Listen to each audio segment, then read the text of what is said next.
ఉగాది తర్వాత కొన్ని రాసుల వారి జీవితాల్లో కొత్త అధ్యాయం ప్రారంభమయ్యే సూచనలు కనిపిస్తున్నాయి.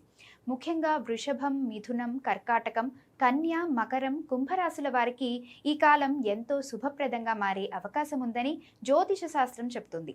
రాజయోగ గ్రహాలుగా భావించే రవి, శుక్రులు రాశులు మారటం వల్ల వీరి జీవితంలో దశ దిశ మారే సంకేతాలు స్పష్టంగా కనిపిస్తున్నాయి. వృషభ రాశి వారికి ఉద్యోగంలో పదోన్నతులు, వ్యాపారాల్లో లాభాలు, విదేశీ అవకాశాలు కలిసి వస్తాయి. మిథున రాశి వారికి కొత్త అవకాశాలు, ఆదాయ వృద్ధి, మంచి వివాహ సంబంధాలు వచ్చే అవకాశం ఉంటుంది. కర్కాటక రాశి వారికి భాగ్యస్థానం బలపడడంతో ప్రముఖుల పరిచయాలు పెరిగి ఉద్యోగాల్లో కొత్త మార్గాలు తెరుచుకుంటాయి.